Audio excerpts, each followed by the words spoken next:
حضرت عمر فاروق اللہ اکبر، حضرت عمر جیسا بندہ 24 لاکھ مربع میل کا حکمران، اور شاہ روم کو خط لکھ کے کہتا ہے میں منت نہیں کرتا، میں حکم دیتا ہوں۔ اتنا تگڑا بندہ۔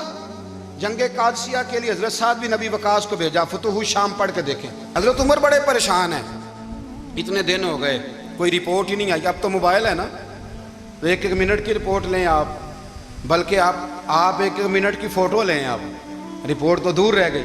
حضرت عمر فاروق رضی اللہ تعالیٰ عنہ بڑے پریشان ہیں کہ قادسیہ میں حضرت سعد بن ابی وقاص کے ساتھ لوگ جہاد کرنے گئے، رپورٹ کوئی نہیں آ رہی۔ اتنے پریشان تھے کہ باہر نکل کے نا اس رستے پہ بیٹھ جاتے جو رستہ قادسیہ کی طرف سے آتا تھا، جو بھی آتا جاتا پوچھتے جنگ کے کیا حالات ہیں۔ ادھر جب اللہ نے فتح دے دی نا، تو حضرت سعد بن ابی وقاص رضی اللہ تعالیٰ عنہ نے ایک قاصد کو خط دے کے بھیجا، کہنے لگے عمر کے پاس جاؤ، انہیں اطلاع دو کہ الحمدللہ اللہ نے اسلام کو فتح عطا کر دی ہے۔ یہ حضرت عمر کو جا کے دینا، وہ بڑے پریشان ہوں گے۔ وہ جو اس زمانے میں اس طرح ہوتا تھا کہ کئی دور دور سے صحابہ جو دوسرے شہروں کے ملکوں کے رہنے والے ہوتے تھے، وہ بھی آ کے شامل ہو جاتے تھے جہاد میں۔ کوئی ایک دفعہ مدینے آیا، کوئی 2 دفعہ آیا، پھر اپنے اپنے علاقوں میں بہت سارے لوگوں نے زیادہ دفعہ حضرت عمر کو دیکھا بھی نہیں تھا۔ وہ جو قاصد خط لے کے آیا تھا نا، اس نے ایک آدھ دفعہ دیکھا تھا، حضرت عمر بوڑھے ہو گئے، وہ پہچانتا نہیں تھا۔ ادھر سے وہ خط لے کے آ گیا، حضرت عمر مدینے سے باہر نکل کے اس روڈ پہ بیٹھے تھے جو قادسیہ سے آتا تھا۔ جب وہ اس آدمی کو آتے دیکھا تو حضرت عمر اٹھ کے کھڑے ہو گئے، فرمانے لگے قادسیہ سے آ رہے ہو؟ وہ کیا کہتا ہے؟ پھٹے پرانے کپڑے، ٹوٹے ہوئے جوتے، سر پہ پرانی پگڑی، کہنے لگے غلام مدینے کے رہنے والے ہو؟ حضرت عمر کہنے لگے ہاں مدینے کا ہوں۔ کہا میں قادسیہ سے آیا ہوں، الحمدللہ اللہ نے اسلام کو فتح دے دی ہے، الحمدللہ کفر کی کمر ٹوٹ گئی ہے۔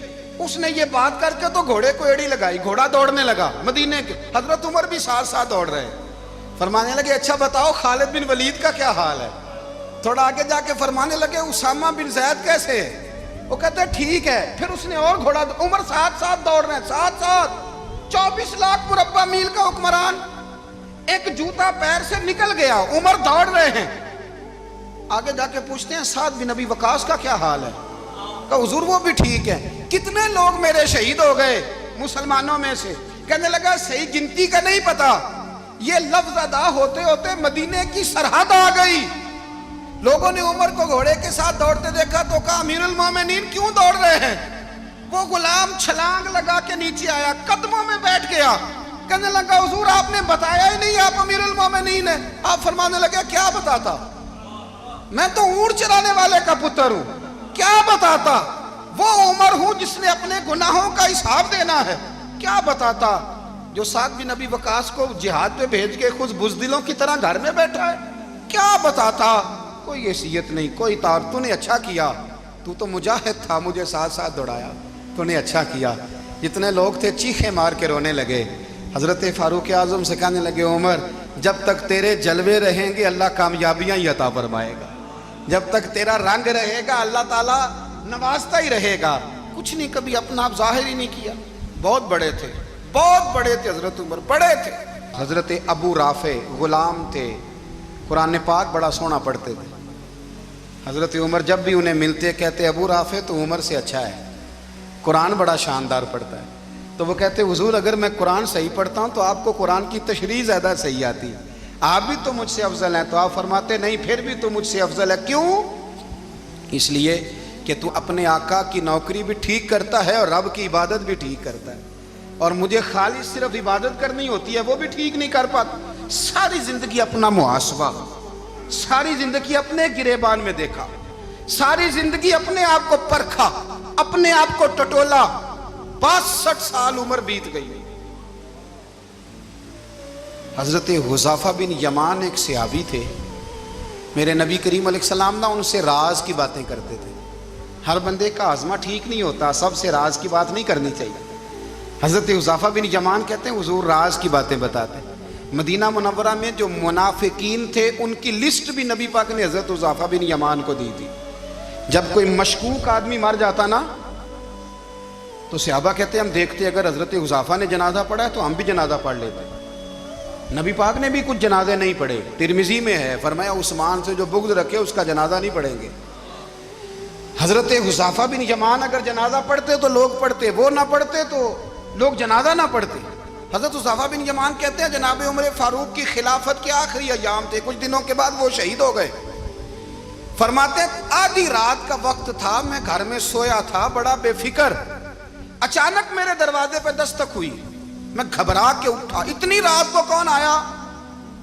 کہتے ہیں قربان جاؤں، دروازے پہ گیا تو امیر المومنین فاروق اعظم دروازے پہ۔ میں نے کہا عمر کوئی حکم تھا تو مجھے بلا لیتے۔ کہنے لگے میں نا امیر بن کے نہیں آیا، تیرا ویر بن کے آیا ہوں۔ امیر المومنین کی حیثیت سے سرکاری کام سے بلاتا تو وہاں بلاتا، مجھے ایک ذاتی کام پڑ گیا۔ کہتے ہیں میں نے عمر کو گھر کی اندر بلا کے چارپائی پہ بٹھایا، میں نے کہا حضور میں غریب آدمی ہوں، میں کیا آپ کے کام آ سکتا ہوں؟ تو کہتے ہیں انہوں نے نا مجھے ساتھ بٹھا لیا، پھر میرا ہاتھ پکڑ لیا، کہنے لگے تو عمر کو جانتا ہے؟ عمر جھوٹ نہیں بولتا، تو جانتا ہے عمر وعدوں کا پکا ہے؟ کہا حضور جانتا ہوں۔ کہا میں اس وقت آیا ہوں جب دیکھ بھی کوئی نہیں رہا۔ حضرت حذیفہ بن یمان کہتے ہیں پریشان ہو گیا، حضور پہلیاں نہ بجھوائے، مہربانی کر بتائیں کدھر آئے ہیں؟ تو حضرت عمر فاروق فرمانے لگے 62 سال کا ہو گیا ہوں، 63 میں چل رہا ہے، داڑھی سفید ہو گئی ہے، پھل پک گیا، اٹھ فریدہ ستیا، داڑھی آ گئی پور، اگا نیڑے آ گئی، پیچھا رہ گئی دور، اب قبر اشر کا معاملہ صاف نظر آنے لگا ہے۔ کہا حضور مجھ سے کیا چاہتے ہیں؟ حضرت عمر رو پڑے، کہنے لگے آج میں عشاء کے بعد نکلا ہوں تو نبی پاک کے صحابہ مجھے نیک کہہ رہے تھے، پھر میں نے بچوں کی ماں سے اور بچوں سے بھی پوچھا ہے، وہ بھی مجھ سے راضی ہیں، پر حذیفہ تیرے ساتھ نبی پاک راز کی باتیں کرتے تھے، سچ بتا کہیں عمر کا نام منافقوں میں شامل تو نہیں؟ سچ بتا ان منافقین میں تو شامل نہیں، کہیں اوپر سے تو نہیں سارا کچھ؟ حضرت حذیفہ بن یمان کہتے ہیں میں باپ کے مرنے پہ اتنا نہیں رویا جتنا عمر کے سوال پہ رویا۔ میں قدموں میں بیٹھ گیا، میں نے کہا نہیں عمر یہ تو میں نے نہیں سنا، لیکن یہ میں نے نبی پاک سے ضرور سنا ہے کہ میرے بعد اگر کوئی نبی ہوتا تو عمر ابن خطاب ہوتا۔ یہ میں نے اپنے کانوں سے سنا ہے کہ عمر جس گلی سے گزرے شیطان رستہ بدل جاتا ہے۔ یہ میں نے اپنے کانوں سے سنا ہے کہ 950 سال حضرت جبریل جناب عمر کی شان بیان کریں تو پھر بھی بیان نہیں ہو سکتا، یہ میں نے ضرور سنا۔ دوستو ساری زندگی حضرت عمر نے اگر دوسروں کا محاسبہ کیا تو اپنا اور اپنے بچوں کا بھی کڑا خیال رکھا، اپنی ذات پر بڑی توجہ دی۔ جو لوگ اپنا بھول جاتے نا، ہمیں اپنی صحت کا بڑا خیال ہے لیکن اپنی روحانی زندگی کا کوئی خیال نہیں ہے۔ حضرت عمر فاروق رضی اللہ تعالیٰ عنہ نا باہر والوں کا بھی بڑا سخت حساب کرتے تھے۔ بڑا ایک گورنر صاحب نے لباس بڑا شاندار پہننا شروع کر دیا تھا تو حضرت عمر نے اتروا کے نا تو انہیں ٹاٹ کا لباس پہنا کے تو اونٹ چرانے کی ڈیوٹی دے دی تھی، اتنا سخت احتساب کرتے۔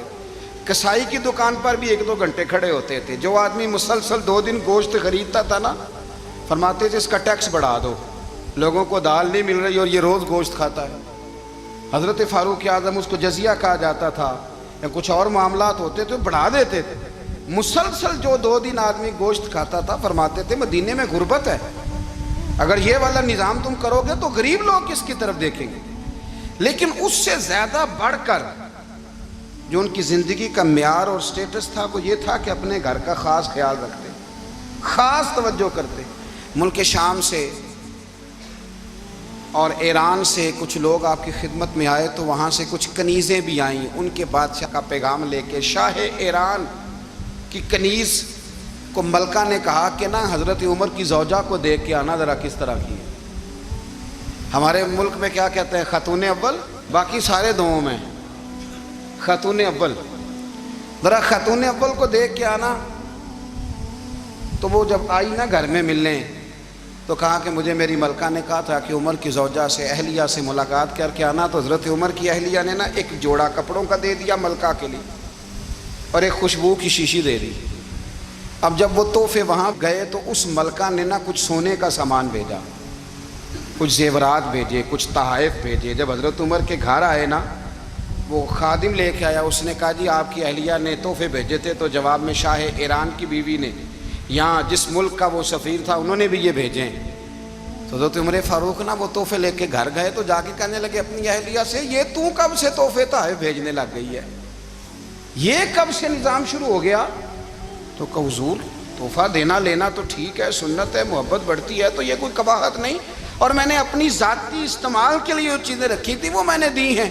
تو حضرت عمر فاروق رضی اللہ تعالیٰ عنہ فرمانے لگے ہم نے کسی ملک کے ساتھ اور اس کے بادشاہ کے ساتھ ذاتی تعلق نہیں بنانا، تعلق جو بھی بنے گا رسول اللہ کے دین کی برکت سے بنے گا، ذاتی رشتے نہیں ہم نے قائم کرنے۔ ذاتی آپ کے ملک کی جو ایئر لائن جس کا ہر سال خسارے کا ڈنڈورا پیٹا جاتا ہے نا، وہ ہمارے بادشاہ صاحب اور صدر صاحب اگر غیر ملکیوں کو گھوڑا کبھی بھیجنا ہو نا، گھوڑا، تو پورا ایک جہاز گھوڑا لے کے تحفے میں جاتا ہے، پورا جہاز غریب قوم کا یہ سرمایہ، اور قوم بڑی بادشاہ ہے، لائنوں میں لا کے ووٹ دیتی ہے، دو کام ہمیشہ لائن میں لا کے کرنے، ایک بل لائن میں لا کے جمع کرانا ہے اور ایک ووٹ لائن میں لا کے، تاکہ پھر پورے 5 سال لائن میں ہی لگے رہیں۔